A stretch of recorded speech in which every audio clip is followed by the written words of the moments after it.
लो जी, फिर एक बार cricket chronicles से चंद्रेश पर आ चुके हैं। संडे का दिन है, छुट्टी का दिन है, तो यहाँ पर आज दो जबरदस्त मुकाबले होने हैं। पहला मुकाबला जो है वो मुल्लापुर में खेला जाएगा।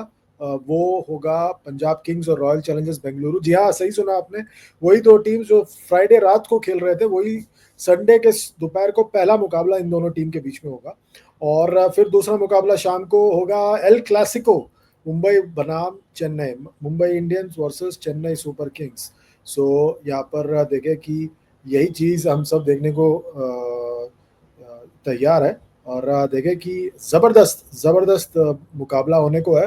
पहला मुकाबला जिसके बारे में बात करना है वो है पंजाब बनाम बेंगलुरु। अब जो हुआ मुकाबला आप सबने देखा ही है फ्राइडे रात को, पंजाब और बेंगलुरु के बीच में, बेंगलुरु में। और बेंगलुरु वो मुकाबला हार गया था। पर आई थिंक दैट उसमें थोड़े मौके बने थे जिसको उन्होंने बुनाया नहीं। जहां तक पंजाब की बात है, मुझे लगता है कि पंजाब जरूर they will be very very disappointed जिस तरह से उनकी प्रदर्शन हुई थी। मतलब as in they will be very very happy. मैं बेंगलुरु की बात करूं, they will be very very disappointed with the way they performed in that match. और उस मुकाबले में उनके बल्लेबाज बिल्कुल नहीं चले सिवाय डेविड के। टिम डेविड ने जबरदस्त 50 रन बनाए और बाद में 2 कैच भी लिया। वो प्लेयर ऑफ द मैच घोषित किए गए थे। टीम हार गई, फिर भी उनको प्लेयर ऑफ द मैच मिला। ये अच्छी बात थी उनके लिए, क्योंकि he is a very good, मेरे हिसाब से ऑलराउंड क्रिकेटर। उनकी गेंदबाजी को हमने देखा नहीं, पर I think is a terrific cricketer. और उन्होंने छोटे मैदान का बहुत भरपूर फायदा उठाया इस टूर्नामेंट में, जैसे वो लंबे लंबे छक्के मारते हैं। बट अनफॉर्चुनेटली उनका जो बल्ला है वो चल रहा है, पर बाकी जो है बल्लेबाज वो उतने कंसिस्टेंटली परफॉर्म नहीं कर रहे हैं। कोहली साहब, फिल सॉल्ट ने अच्छी बल्लेबाजी की, कोहली साहब ने किया है। देवदत्त पडिक्कल ऊपर नीचे रहा है, रजत पाटीदार ने कुछ इनिंग्स खेले हैं, पर वो कंसिस्टेंसी की कमी रही है, जिसकी वजह से सारा कुछ जो है टिम डेविड पर आया है। मुझे पता है सबको लियम लिविंगस्टन से दिक्कत है, पर मुझे लगता है कि Liam Livingstone is a very good cricketer. और पता नहीं क्यों मुझे लगता है कि उनका सही इस्तेमाल अब तक नहीं किया है। उन्होंने गेंदबाजी भी अच्छी की है, उनको पिछले मुकाबले में बिठा दिया था, but I hope somehow they play Liam Livingston in this encounter because I think he's a terrific all-round cricketer और उनको खिलाना चाहिए। जितेश शर्मा फिर एक बार मतलब जबरदस्त कीपिंग किया उन्होंने इस टूर्नामेंट में। बल्लेबाजी जब जब मौका मिला है बहुत अच्छी बल्लेबाजी की है। And I think is a very good T20 cricketer. And I think I am very good to it is very good to see him perform, क्योंकि उनको आखिरकार एक टीम मिला है जहां पर उनको हर मैच खेलने का मौका मिल रहा है। अनफॉर्चुनेटली उनको काफी बार इस तरह से अपने आप को एक्सप्रेस करने का मौका नहीं मिल रहा था, but I think is been very good so far. और भुवनेश्वर कुमार गेंद के साथ एक बार फिर उन्होंने अपने अनुभव का पूरा पूरा मुजाहरा दिया। जब वे ही perform, I think it was terrific to see Bhuvi perform. I think is a very underrated bowler. अभी भी बहुत अच्छे गेंदबाज हैं। अनफॉर्चुनेटली उनका इंडिया करियर थम गया था, but I think that more than anything I think it's the fact that he is able to perform at this level. It's a sign that he's still good enough and he believes in himself. और उनके साथ साथ वहां पर Josh Hazlewood है, बड़े जोश में गेंदबाजी कर रहे थे। जैसे मैंने आपसे कहा कल, बहुत जोश में गेंदबाजी कर रहे थे, और उनके जोश को देखकर विराट कोहली भी बहुत ज्यादा जोश में आ गए थे। जिस तरह से बल्लेबाजी हो रही थी वहां पर, गेंदबाजी हो रही थी, माफ कीजिए। और 2 विकेट जो गए थे, 95 चेस कर रहे थे, बट फिर भी डटकर उन्होंने डिफेंड करने की कोशिश की वहां पर रॉयल चैलेंजर्स बेंगलुरु ने। और उसका पूरा पूरा श्रेय जाता है जॉश हेजलवुड को। The way he handled the bowling और कैसे बॉलिंग को एक साथ लेके चले, वो लाजवाब लाजवाब प्रदर्शन। अ, पर आई थिंक उनको अभी भी कमी है एक स्पिनर की। सुयश शर्मा ने गेंदबाजी डाली, पर I think the way he was tackled was very clinical. और I think Suyash Sharma world class spinner नहीं है, इंडिया के लिए नहीं खेलते हैं। So I don't think you can really write him up there, और ये उनको बोल सकते हैं कि वो उधर है। It is still a work in progress, and I think that is something that will hurt uh, will hurt the Royal Challengers Bengaluru. Krunal Pandya भी ठीक है, कुछ खास नहीं है, मतलब he's not a wicket taking bowler, तो उससे काफी दिक्कत होती है। आपकी जो गेंदबाजी जो है, वो आपके जो टॉप 3 गेंदबाज है, वो जो है आपके तेज गेंदबाज है। यश दयाल भी है वहां पर। पर आई थिंक दैट वो बात नहीं है स्पिनर्स में जिससे आप रोक लगा सकते हैं। And I think that is something that is hurting royal Challengers Bengaluru royally, if I might had. और जहां तक बात है इनके अपोनेंट्स की, इनके सामने है पंजाब किंग्स, जो अलग ही उनके तेवर है, and they are doing quite well. And I think that full marks to Punjab Kings, especially their bowling attack in the absence of Lockie Ferguson. जिस तरह से अर्शदीप सिंह ने रेस्पॉन्सिबिलिटी लिया है एकदम बेहतरीन यार. मतलब full marks to Arshdeep Singh for handling the pressure of leading the bowling attack. Also, I think the performance by Yuzvendra Chahal बहुत जबरदस्त रहा है. पिछले 2 मुकाबलों में जिस तरह से उन्होंने गेंदबाजी की है, I think it has been terrific. He has led from the, he's bowled very well, he's picked up wickets, he's put pressure on the teams. और बीच में आकर जो विकेट निकालते हैं उससे काफी फर्क पड़ा है. I think also the other big factor has been the return to form of Marco Jansen. Marco Jansen ने जो गेंदबाजी की है एकदम लाजवाब गेंदबाजी की है. उन्होंने अपने हाइट का इस्तेमाल किया, विकेट निकाले हैं और अर्शदीप सिंह और युजवेंद्र चहल को अच्छा सपोर्ट दिया है.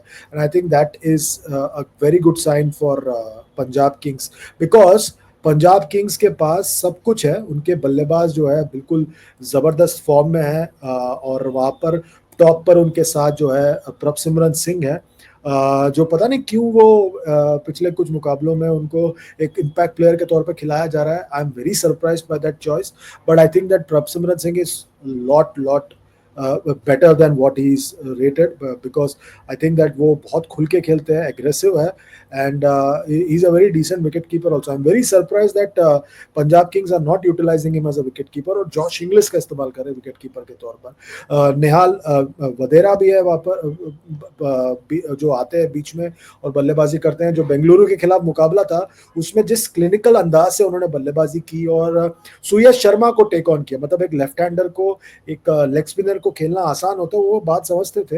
And then he attacked Suyash Sharma, which put a lot of pressure on Suyash Sharma. उसके अलावा वहां पर कप्तान है श्रेयस अय्यर, बहुत अच्छे फॉर्म में है. मार्कस टॉयनिस को खिलाया गया था पिछले मुकाबले में, but I still feel that Glenn Maxwell को वहां पे होना चाहिए. और वहां पर जो है प्रियांश आर्या भी है टॉप पर, जो सेंचुरी बना चुके हैं, वो भी अच्छे लग रहे हैं बल्लेबाजी करते वक्त. So they are looking like a very good unit right now, and I think that they are a very dangerous side right now. And I think वो इसीलिए वो टॉप पर चल रहे हैं पॉइंट्स टेबल पे. And I think it will be very difficult for them to beat now, for Bengaluru to beat Punjab in this contest. That's my view, but I could be wrong. But मुझे लग रहा है कि पंजाब किंग्स का पलड़ा भारी है इस मुकाबले में, and they hold all the aces in this contest. I think it's going to be very difficult for Bengaluru to get one past Punjab. चलो, ये तो बात थी पहले मुकाबले की. दूसरा मुकाबला एल क्लासिको. आईपीएल के इतिहास का सबसे बड़ा मुकाबला होता है हमेशा चेन्नई सुपर किंग्स बनाम मुंबई इंडियंस. ये मुकाबला बहुत बेहतरीन मुकाबला होगा क्योंकि चेन्नई सुपर किंग्स ने काफी कुछ प्लेयर खोए हैं और उन्होंने जो है वहां पर पहले कप्तान को खोया, ऋतुराज गायकवाड़ को उनके जगह पर आए आयुष मात्रे. फिर उन्होंने जो है वहां पर जो है अब गुरजपनीत सिंह को खो दिया है, उनके जगह पे डेवाल्ड ब्रेविस आ रहे, बेबी एबी जिसको कहते हैं. और आई थिंक दैट अब वो अभी उनको देखना है कि वो किस तरह से यहाँ पर वापसी कर पाएंगे. बल्लेबाजी में जो है उनके पास शिवम दुबे ने कंसिस्टेंटली परफॉर्म किया है पिछले कुछ मुकाबलों में, पर उनको वो उस तरह का सपोर्ट नहीं मिल रहा था जिस तरह से उनको पिछले मुकाबले में कप्तान के रूप में मिला. But I think the biggest plus point for Chennai Super Kings is Shaikh Rasheed. पिछले मुकाबले में डेब्यू किया था उन्होंने टॉप ऑफ द ऑर्डर, बिल्कुल ऋतुराज गायकवाड़ के कॉपी लगते हैं. और उन्होंने रचिन रविंद्रा, जी हाँ रचिन रविंद्रा अभी भी हैं इनके साथ, उनके साथ मिलकर जो साझेदारी की एकदम जबरदस्त साझेदारी की. और उसके बाद ऐसा लग रहा था कि एक नई ऊर्जा नजर आ रही है चेन्नई सुपर किंग्स में, ऐसा पुराना स्टाइल नहीं नजर आ रहा था. And I think that is something that will hold Chennai in very good state in this competition, जो भी जितना भी बचा उनके लिए. और जो है वहां पर उनको कुछ पुराने खिलाड़ियों पर भी देखना पड़ेगा, राहुल त्रिपाठी, दीपक हुडा, विजय शंकर, इन सबका कैसे इस्तेमाल करना है. I don't know if they have any plan at all कि उनको मतलब रखना है छोड़ना है. ये मुझे समझ में नहीं आ रहा है कि उनकी सोच क्या है. आई थिंक उनकी सोच की हमेशा कमी होती है. I don't know if they are able to come out of this old mindset, क्योंकि गेंदबाजी में जो है उनके पास खलील अहमद चले हैं, विकेटें निकाले उन्होंने, पर उनको अच्छा सपोर्ट नहीं मिला है उनके बाकी गेंदबाजों, जेमी ओवरटन, सैम करन और जो बाकी मुकेश चौधरी इन्होंने उतना सपोर्ट नहीं दिया। पतिराना ने थोड़ा ऊपर नीचे रहा उनका प्रदर्शन। अश्विन को भी पिछले मुकाबले में ड्रॉप कर दिया था। फिर वो जडेजा है वहाँ पर, जो बहुत अच्छे फॉर्म में तो नहीं थे, बट पिछले मुकाबले में उन्होंने अच्छी गेंदबाजी की और टीम को जीत दिलाने में एक बहुत बड़ा किरदार निभाया था। So they will be hoping that जो रविंद्र जडेजा है वो अपना कमाल कर जाए। पर I think the biggest worry for Chennai is the fact that अब जो मुंबई इंडियंस है वो एकजुट हो गए। आई think that is a big worry. If I am Chennai, मुझे उस बात से बहुत तकलीफ होगी, क्योंकि ये जो मुंबई इंडियंस की लाइनअप है एकदम खतरनाक है। आपके पास जो वहाँ पर विल जैक्स जो है वो जबरदस्त फॉर्म में लग रहे हैं। उन्होंने तो गेंदबाजी भी कर मैच जिताया था पिछले मुकाबले में, बल्लेबाजी भी की, गेंदबाजी भी की और जबरदस्त तरीके से उन्होंने वहाँ पर एक साझेदारी भी की वहाँ पर सूर्य कुमार यादव के साथ और जीत दिलाने में एक बहुत बड़ा किरदार निभाया था। उसके अलावा जो है सूर्य कुमार यादव खुद फॉर्म में है, तिलक वर्मा भी फॉर्म में है, रोहित शर्मा ने पिछले मुकाबले में एक तेज 26 रन बनाए तो वो थोड़ी बहुत फॉर्म में है। और उसके अलावा जो है वहाँ पर उनके पास बाकी जो बल्लेबाज है उसमें जो है रायन रिकल्टन है जो कंसिस्टेंट रहे हैं। तो बल्लेबाजी इज कमिंग गुड टुगेदर। और उसके अलावा गेंदबाजी में जो है करण शर्मा ने एक मैच में जो विकेट निकाल कर मैच जिताया था, they didn't have to use him again. पिछले मुकाबले में 2 लगा और वहां पर जसप्रीत बुमराह वापस आए हैं, वो फॉर्म में लग रहे हैं, विकेट निकाल रहे हैं। पर I think that he is maintaining pressure. Trent Boult अच्छी गेंदबाजी कर रहे हैं, मिचेल सैंटनर है जो ठीक गेंदबाजी कर रहे हैं। अगर कोई कमी है वो है मुझे लग रहा है दीपक चहर की गेंदबाजी में। He has not perform, he has not pulled his weight in the side and that is a worry if I am a Mumbai Indians supporter. वो किस तरह से परफॉर्म करते हैं वो देखने वाली बात होगी। तो all in all Mumbai are looking better than what they did एक हफ्ते पहले। पर एक मैच की बात है, ऐसे काया पलट हो सकता है। फिर भी मुझे लग रहा है कि मुंबई इंडियंस का पलड़ा भारी है। और जो पहला मुकाबला हारे थे वो तब से लेकर अब तक काफी कुछ बदला है। तब जो थे मुंबई के कप्तान सूर्य कुमार यादव थे, क्योंकि पिछले सीजन का बैन सर्व कर रहे थे हार्दिक पांड्या। और चेन्नई सुपर किंग्स के कप्तान ऋतुराज गायकवाड़ थे, वो टूर्नामेंट से बाहर हो चुके हैं। तो अब जो है दो कप्तान आमने सामने होंगे, हार्दिक और महेंद्र सिंह धोनी। फिर भी मुझे लग रहा है कि मुंबई इज ऑन अपस्विंग और चेन्नई नीचे जा रहा है। मेरी बात आप सहमत है या नहीं मुझे पता नहीं, आप बताइए। वीडियो के नीचे कमेंट कीजिए, लाइक कीजिए, शेयर कीजिए, सब्सक्राइब कीजिए और साथ ही साथ नोटिफिकेशन की घंटी बजाइए। अभी के लिए बस इतना ही। अपना ख्याल रखिए। Goodbye for now.